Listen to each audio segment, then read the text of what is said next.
हरे कृष्णा। स्वागत है आप सभी का आपके अपने YouTube चैनल भक्ति विभूति पर। आज की वीडियो में हम आपके लिए लाए हैं सफला एकादशी व्रत की कथा। कथा सुनने से पहले आप चैनल पर नए हैं तो चैनल को सब्सक्राइब अवश्य कर लीजिए। कथा अच्छी लगे तो वीडियो को लाइक और शेयर करना बिल्कुल ना भूलिए। तो चलिए शुरू करते हैं आज की कथा। एक बार महाराज युधिष्ठिर ने भगवान श्री कृष्ण से पूछा, हे जनार्दन, पौष कृष्ण एकादशी का क्या नाम है? उस दिन कौन से देवता का पूजन किया जाता है और उसकी क्या विधि है? कृपया मुझे बताइए। भक्त वत्सल भगवान श्री कृष्ण कहने लगे कि धर्मराज, मैं तुम्हारे स्नेह के कारण तुमसे कहता हूँ कि एकादशी व्रत के अतिरिक्त मैं अधिक से अधिक दक्षिणा पाने वाले यज्ञ से भी प्रसन्न नहीं होता हूँ। अतः इसे अत्यंत भक्ति और श्रद्धा के साथ सुनिए। हे राजन, द्वादशी युक्त पौष कृष्ण एकादशी का महात्म्य तुम एकाग्र चित्त होकर सुनो। इस एकादशी का नाम सफला एकादशी है। इस एकादशी के दिन श्री नारायण देवता की पूजा की जाती है। विधि पूर्वक इस व्रत को करना चाहिए। जिस प्रकार नागों में शेषनाग, पक्षियों में गरुड़, सब ग्रहों में चंद्रमा, यज्ञों में अश्वमेघ और देवताओं में भगवान विष्णु श्रेष्ठ हैं, उसी तरह सब व्रतों में एकादशी व्रत श्रेष्ठ है। जो मनुष्य सदैव एकादशी का व्रत करते हैं वे मुझे परम प्रिय हैं। अब इस व्रत की विधि कहता हूँ। मेरी पूजा के लिए ऋतुफल के अनुकूल फल, नारियल, नींबू, नैवेद्य आदि 16 वस्तुओं का संग्रह करें। इस सामग्री से मेरी पूजा करने के बाद रात्रि जागरण करें। इस एकादशी के व्रत के समान यज्ञ, तीर्थ, दान, तप और कोई दूसरा व्रत नहीं है। 5000 वर्ष तप करने से जो फल मिलता है उससे भी अधिक सफला एकादशी का व्रत करने से मिलता है। हे राजन, अब आप इस एकादशी कथा को सुनिए। चंपावती नगरी में एक महिष्मान नाम का राजा राज्य करता था।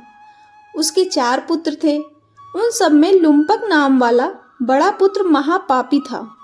वह पापी सदा पर स्त्री और वेश्यागमन तथा दूसरे बुरे कर्मों में अपने पिता का धन नष्ट किया करता था। सदैव ही देवता, ब्राह्मण, वैष्णवों की निंदा किया करता था। जब राजा को अपने पुत्र के ऐसे कुकर्मों का पता चला तो उन्होंने उसे अपने राज्य से निकाल दिया। तब वह सोचने लगा कि कहाँ जाऊं और क्या करूं।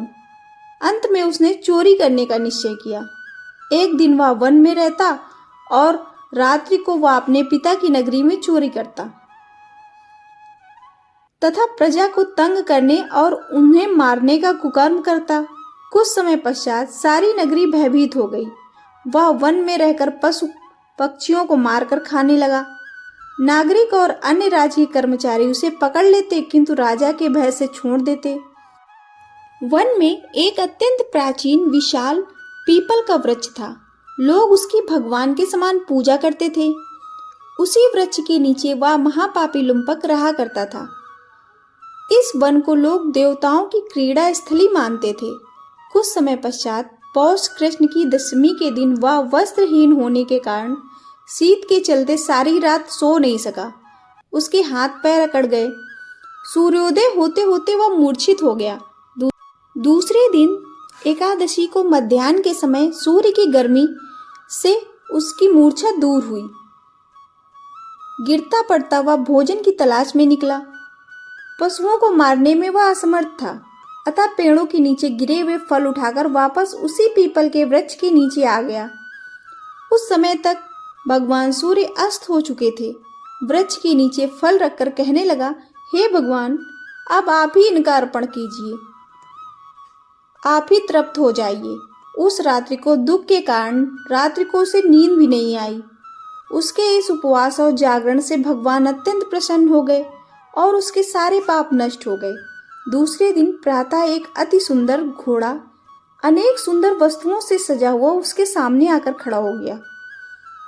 उसी समय आकाशवाणी हुई कि हे राजपुत्र, श्री नारायण की कृपा से तेरे सारे पाप नष्ट हो गए हैं। अब तू अपने पिता के पास जाकर राज्य प्राप्त कर सकता है। ऐसी वाणी सुनकर वह अत्यंत प्रसन्न हुआ और दिव्य वस्त्र धारण करके भगवान आपकी जय हो कहता हुआ अपने पिता के पास पहुंचा। उसके पिता ने प्रसन्न होकर उसे समस्त राज्य का भार सौंप दिया और स्वयं वन की ओर चले गए। अब लुम्पक शास्त्रानुसार राज्य करने लगा। उसके स्त्री पुत्र आदि सारा परिवार भगवान नारायण का परम भक्त हो गया। वृद्ध होने पर वह भी अपने पुत्र को राज्य का भार सौंपकर वन में तपस्या करने चला गया और अंत समय में वैकुंठ को प्राप्त हुआ। अतः जो मनुष्य इस परम पवित्र शपला एकादशी का व्रत करता है उसे अंत में मुक्ति मिलती है। जो नहीं करते वे बिना पूंछ और सींग के रहित पशुओं के समान हैं। इस शपला एकादशी के महात्म्य को पढ़ने अथवा सुनने वाले मनुष्य को अश्वमेध यज्ञ का फल मिलता है। तो ये थी शपला एकादशी व्रत की कथा। आपको ये कथा कैसी लगी कमेंट करके अवश्य बताएं। ऐसी और भी अन्य कथाओं और जानकारियों के लिए चैनल को सब्सक्राइब करें। धन्यवाद।